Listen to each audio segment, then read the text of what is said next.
Anda yang sudah berhaji, kalau ingin menggunakan gelar haji, tidak usah khawatir, tidak usah ragu. Yang penting tidak riya. Syarafun Nawawi, ayah dari Imam Nawawi Abi Zakaria ini, di dalam kitab Ibnu Katsir itu menyebut nama ayah Imam Nawawi Abi Zakaria yang bernama Syarafun Nawawi itu sudah dengan Al-Hajj.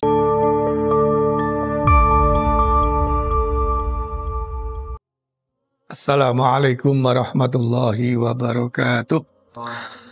Alhamdulillah, salatu wassalamu ala rasulillah Sayyidina wa maulana Muhammad ibn Abdillah wa alihi wa ashabihi wa man walah ila yaumil qiyamah amma ba'd.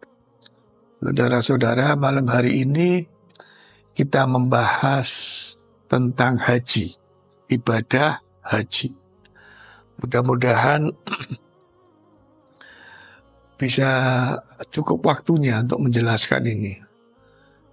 Karena saya ingin kita memahami apa itu ibadah haji yang sesungguhnya.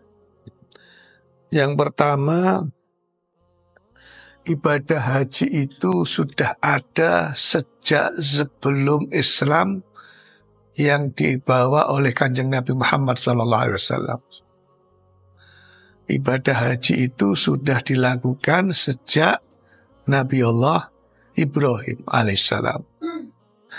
Terus berlanjut sampai zaman jahiliyah. Nah, kalau kita membaca Al-Quran surat Al-Hajj ayat 26, namanya saja surat Al-Hajj, haji.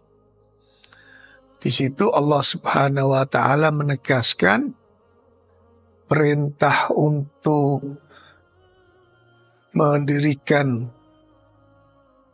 ketuhanan yang Maha Esa. Ketika Nabi Allah Ibrahim diberi tempat, yaitu di Baitullah, diminta mendirikan Ka'bah, kemudian beribadah di situ.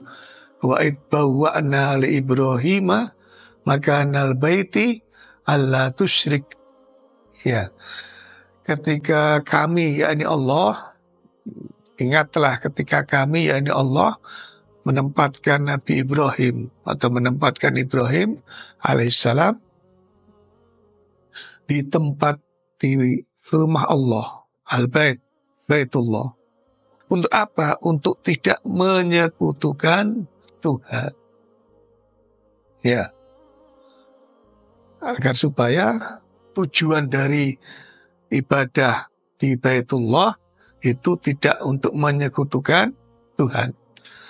Tapi dalam prakteknya kemudian di zaman jahiliyah, orang dari berbagai negara di sekitar tanah Arab atau Hijaz atau di sekitar Mekah itu datang berduyun-duyun dan di sana mereka menyembah berhala-berhala. Tidak hanya itu, saudara-saudara, bahkan praktek tawaf itu menjadi menyimpang. Di satu sisi para orang-orang dari kaum Quraisy yang mengelola Baitullah itu melaksanakan tawaf dan mereka melakukan diskriminasi kepada tamu-tamu Allah. Ada yang diberi pakaian, ada yang tidak. Laki-laki yang memberi pakaian ke laki-laki, perempuan juga begitu. Kenapa? Karena di luar komunitas Quraisy itu tawafnya telanjang. Jadi luar biasa penyimpangan yang dilakukan. Tawaf sebagai syariat yang diajarkan dibawa oleh Nabi Allah Ibrahim menyimpang jauh. Ya, di luar komunitas Quraisy telanjang. Yang kedua, ada wukuf juga. Bedanya mayoritas orang-orang Arab yang datang ke sana wukufnya itu di Musdalifah. Ya, orang-orang Quraisy yang maka dikenal istilah humus. Humus itu orang yang melaksanakan wukuf di Musdalifah. Tapi ada juga sebagian yang wukuf di Arafah. Nah, Allah Subhanahu wa taala kemudian syariat yang dibawa oleh Kanjeng Nabi itu menetapkan wukuf di Arafah. Mabitnya di Musdalifah. Walhasil beberapa bagian dari praktek ibadah haji hari ini itu juga dulu dilakukan oleh Nabiullah Ibrahim dan pengikutnya. Hanya kemudian terjadi penyimpangan sejarahnya. Nah, kita juga beberapa penapak tilas dari apa yang pernah dilakukan oleh Nabiullah Ibrahim alaihissalam. Yang kedua, persoalan haji mutakhir. Pemerintah Arab Saudi itu pernah merencanakan untuk memanfaatkan teknologi metaverse. Ya, yang disebut dengan apa itu? Artificial reality. Atau apalagi itu istilahnya, nggak terlalu paham saya. Orang pakai kacamata, lalu kacamata itu tersambung ke internet, lalu dia bisa seperti berada di sekitar Ka'bah. Lalu dengan imajinasinya dia bisa seolah-olah tawaf. Bahkan bisa mencium Hajar Aswad. Karena Hajar Aswad juga dihadirkan di dalam metaverse itu. Nah, untungnya kemudian ulama-ulama sedunia, termasuk ulama Indonesia, menolak menggunakan teknologi metaverse itu untuk ibadah haji. Teknologinya bisa diterima, tapi bukan dalam konteks melaksanakan ibadah haji. Karena apa? Karena ibadah haji itu ibadah mahdhah yang wajib diterima secara mutlak apa yang menjadi syarat dan rukunnya. Tidak bisa ditawar lagi. Maka kalau jantungnya haji itu wukuf, maka orang dalam keadaan apapun, kalau sudah berangkat haji, dalam kondisi apapun dia harus dibawa ke Arafah meskipun sebentar, wukuf. Kalau enggak sah. Orang berangkat haji, meskipun sudah berhari, berminggu, tapi kok dia tidak wukuf, dia tidak sah hajinya. Nah, bayangkan kalau dengan teknologi metaverse itu orang kemudian melaksanakan haji, itu kita bisa berhaji dari Tembalang. Melaksanakan ibadah haji, pakai kacamata itu, kita seolah-olah sudah berada di Makkah dan Madinah. Tidak boleh. Teknologi itu boleh kita pakai sebagai pengetahuan. Oh, begini toh. Karena ketika Ka'bah dihadirkan di dalam teknologi itu real. Ya. Mungkin juga bermanfaat bagi kegiatan manasik haji. Karena orang Indonesia ini pengetahuan tentang hajinya kan lemah. Maka dia perlu diajar, perlu belajar, perlu bimbingan sebelum berangkat. Nah, pelajaran tawaf itu nanti kalau dengan metaverse tidak perlu mendirikan bangunan Ka'bah etok-etokan gitu ya. Di lapangan terus keliling, ini sofa, ini marwah, terus lari-lari. Tapi dengan metaverse itu seolah-olah melaksanakan, tapi dalam konteks belajar. Tidak ibadah yang sesungguhnya. Kalau itu gak ada masalah. Ya. Apalagi itu bagian dari peninggalan sejarah Islam yang harus dirawat dengan teknologi yang ada. Tapi bukan melaksanakan ibadah hajinya. Yang kedua itu.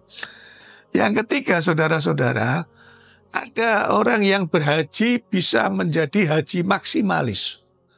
Tapi ada yang berhaji dan itu hajinya minimalis.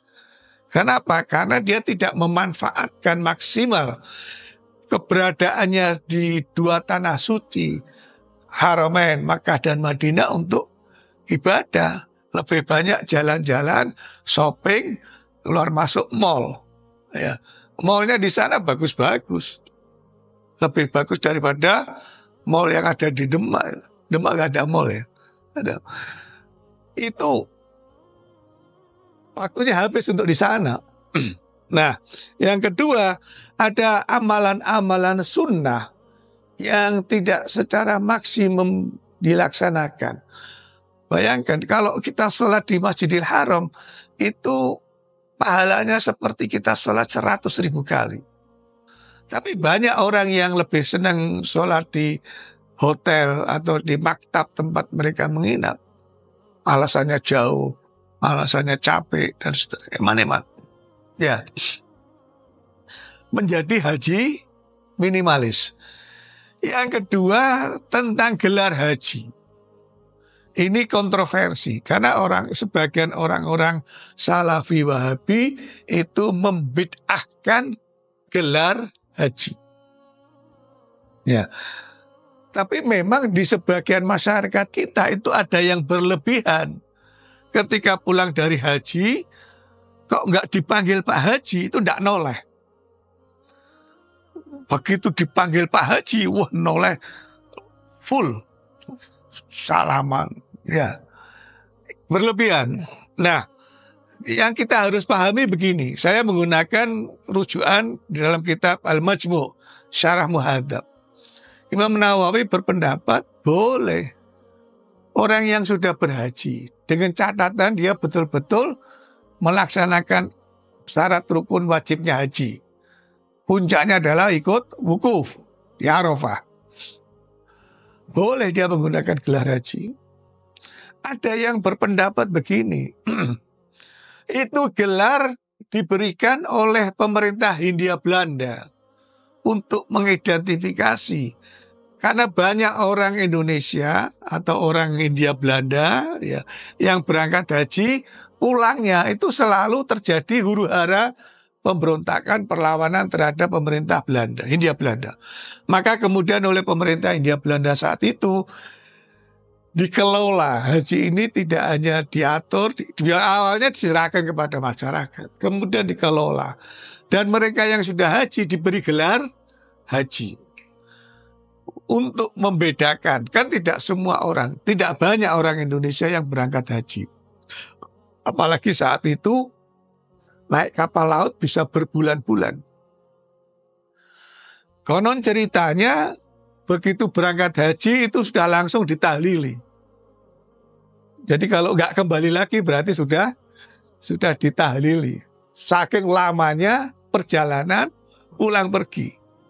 Ya, alhamdulillah sekarang ini sudah 8 jam nyampe. Tambah 1 jam perjalanan dari Jeddah ke Mekah nyampe. 9 jam, 10 jam lama-lama sama istirahat di untuk pakai pakaian ihram dan seterusnya itu. Nah, saudara-saudara, saya ingin pertama Anda yang sudah berhaji kalau ingin menggunakan gelar haji tidak usah khawatir, tidak usah ragu. Yang penting tidak riya. Ya, yang penting kalau tidak dipanggil Pak Haji jangan marah. Ya, yang penting ikhlas. Jangan kemudian begitu berangkat haji langsung cetak kartu nama haji. Begitu pulang haji langsung jamaah yang tilik dibagi ini. Kasih kartu sudah ada hajinya, itu berlebihan. Yang penting tidak berlebihan, tidak riya, ikhlas, hanya untuk memberi semangat kepada orang lain yang belum haji supaya dia ketularan dan termotivasi untuk berangkat haji, untuk menunaikan ibadah haji. Kalau itu niatnya pahala malahan. Ya, satu, Imam Nawawi di dalam fatwanya membolehkan. Kedua, ternyata ada hadis yang diriwayatkan oleh Imam Baihaqi, itu hadis sanadnya terputus, mauquf dan sanadnya terputus.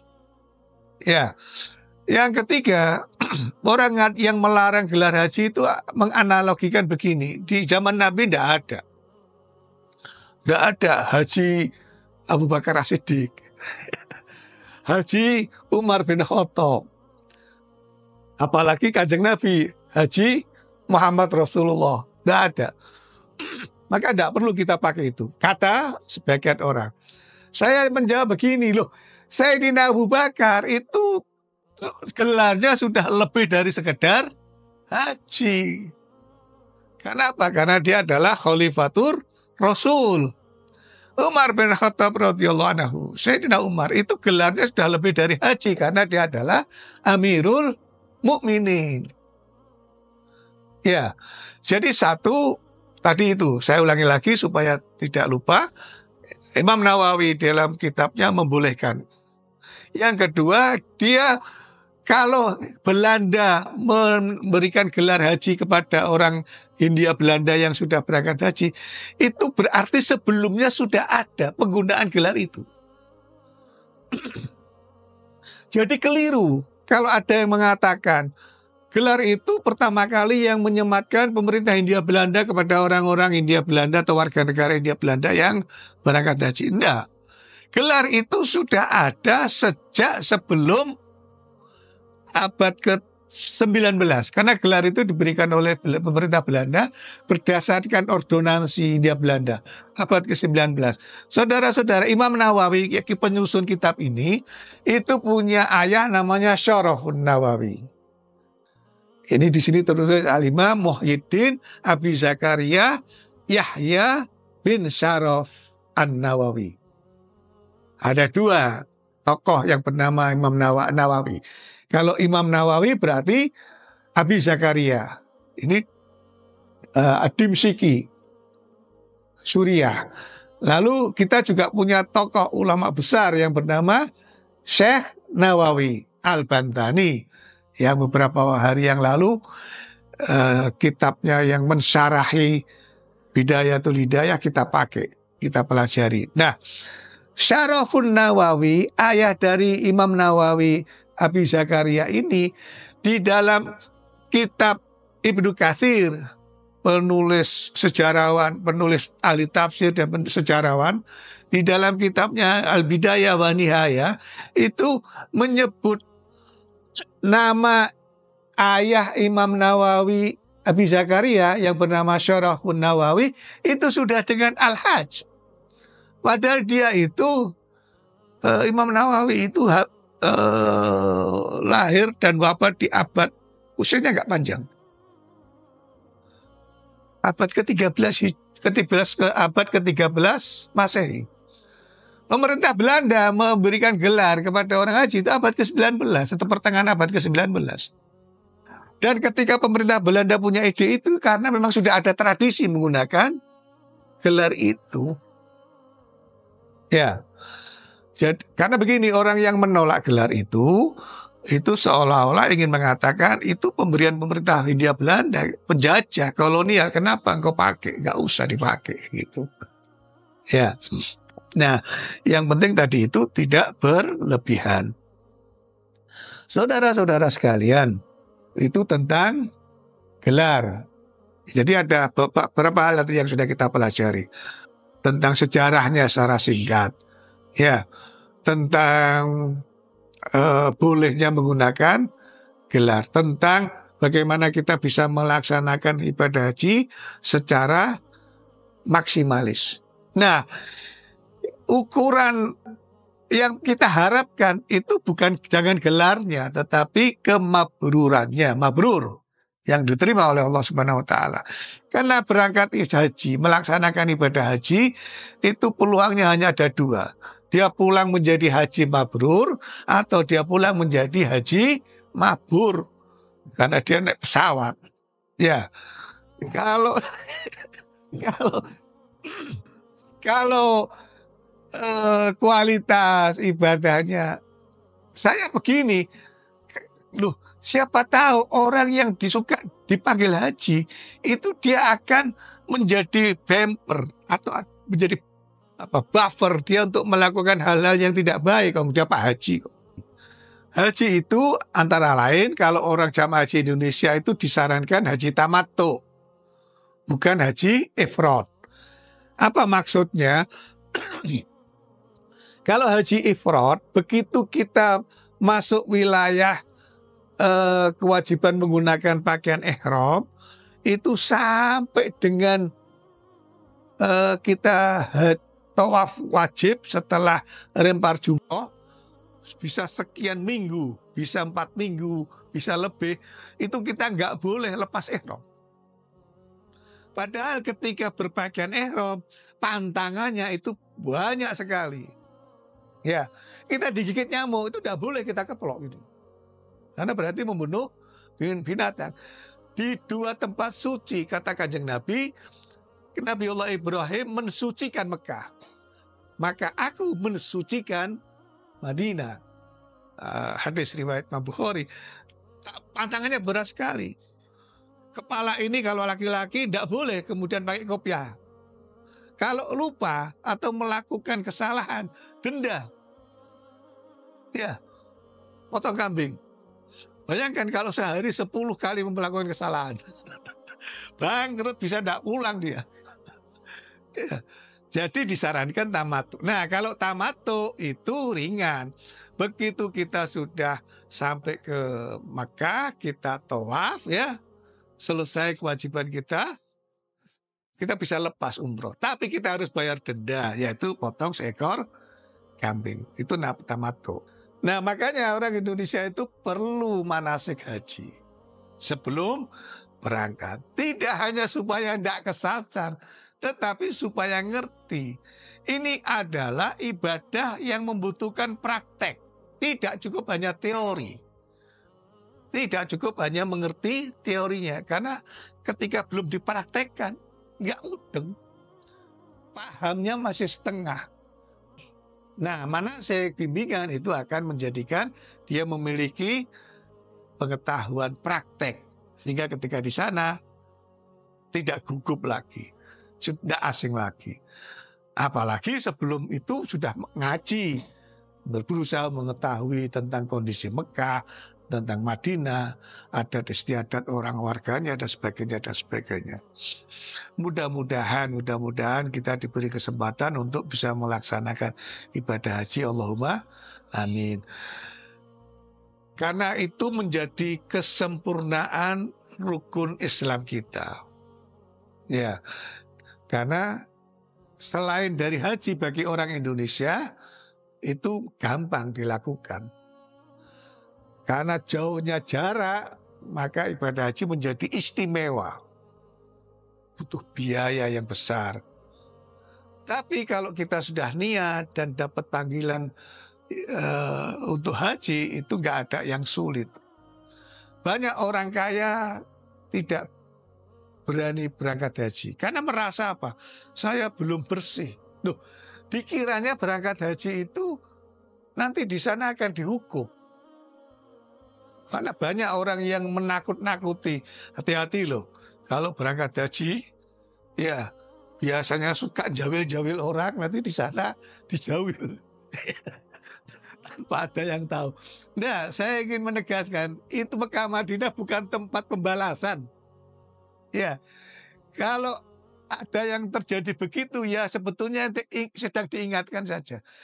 Saya pernah punya kawan, senangnya itu memanggil temennya, terus pura-pura nggak manggil dia. Sembunyi. Ya. Nah di sana, itu selalu banyak orang yang manggil namanya dia.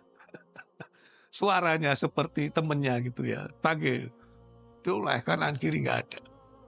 Itu dia sebetulnya sedang diingatkan. Nanti kalau pulang Indonesia setelah haji jangan begitu lagi. Tapi tidak ada alasan belum suci, belum bersih hatinya, masih banyak melakukan dosa. Ya, nah justru kalau berangkat haji malah dia akan berusaha untuk menghindar melakukan lagi. Kalau enggak ya berarti kan bablas akan terus melakukan. Yang korupsi ya tetap korupsi. Ya. Nah, yang pertama itu. Yang kedua, jangan terlalu terpengaruh pada pendapat-pendapat yang menakut-nakuti itu. Karena banyak orang yang tidak punya biaya tapi bisa berangkat haji. Oleh karena itu, mintalah rezeki supaya bisa berhaji. Allahumma amin. Kalaupun belum bisa haji, karena sekarang ini kan antriannya panjang sekali. Ya, ada banyak orang yang belum sampai jatahnya berangkat sudah meninggal duluan karena stres mikirin antriannya itu. Ini ini nggak beres emang ya, sistem ini kacau ini. Saya dulu berangkat haji tahun ini daftar ya tahun berikutnya mas berangkat itu. Bahkan tinggal beberapa bulan daftar ya berangkat.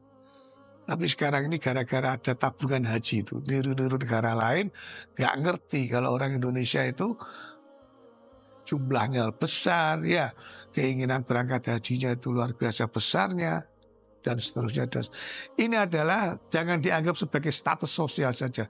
Tapi kalau itu difungsikan sebagai status sosial, selama itu memberikan manfaat untuk membentengi diri kita, tidak ada masalah. Kita menggunakan gelar haji. Mudah-mudahan ada manfaatnya. Assalamualaikum warahmatullahi wabarakatuh.